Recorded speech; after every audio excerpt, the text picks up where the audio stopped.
ఉమ్మడి పశ్చిమ గోదావరి జిల్లా పోతనూరు గ్రామ పరిధిలోని శెట్టిబలిజల విన్నపం మేరకు Denduluru MLA Chintamaneni Prabhakar community hall నిర్మాణానికి స్థలం కేటాయించారని, అయితే కొంతమంది వ్యక్తులు వాటి నిర్మాణాన్ని అడ్డుకోవడంపై శెట్టిబలిజ గౌడ సంక్షేమ సంఘం సభ్యులు అభ్యంతరం వ్యక్తం చేశారు.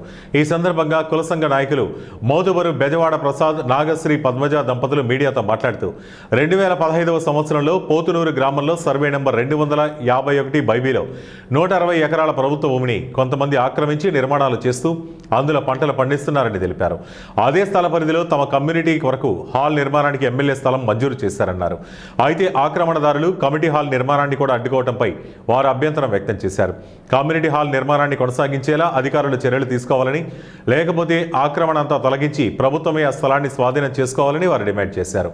అలా కాని పక్షంలో తాము ఆమరణ దీక్షకు పూనుకుంటామని హెచ్చరించారు. నిర్మాణాలు అన్నీ కూడా తొలగించమని కోరుతున్నాను. ఇది నాగశ్రీ పద్మజ, బెజవాడ ప్రసాద్ గారు భార్య. నేను పోతునూరికి మోతుగారు భార్య. మా కులస్తులం తక్కువేనే కానీ ఏదైనా కానీ 8 సంవత్సరాల క్రితం ఎమ్మెల్యే గారు మాకు ఆ స్థలాన్ని ఇచ్చారు, కట్టుకోమన్నారు. అప్పుడు మాకు ఆర్థికంగా ఏమీ లేక మేము కట్టుకోలేదు. ఇప్పుడు తలోక 1000 తలోక 2000 వేసుకుని మేము కట్టుకుంటుంటే 3 సార్లు మా స్థలాన్ని ఆఖరికి ఇచ్చేసాం. శంకుస్థాపన చేసాక కూడా దాన్ని గది ఇమ్మంటం అనేది, శంకుస్థాపన పోతే ఇంక ప్రాణప్రతిష్ఠ పోయినట్టే కదా. ఇంకా అది మాకు ఆయన హైకోర్టులు అయ్యి నాకు అనవసరమైన విషయాలు. నేను గ్రామ ప్రజరాల్లాగా కులస్తురాల్లాగా మా శంకుస్థాపన మా వరకు మాకు ఇస్తే చాలు. నాకు అంతకంటే నేను ఏమీ అడగట్లేదు.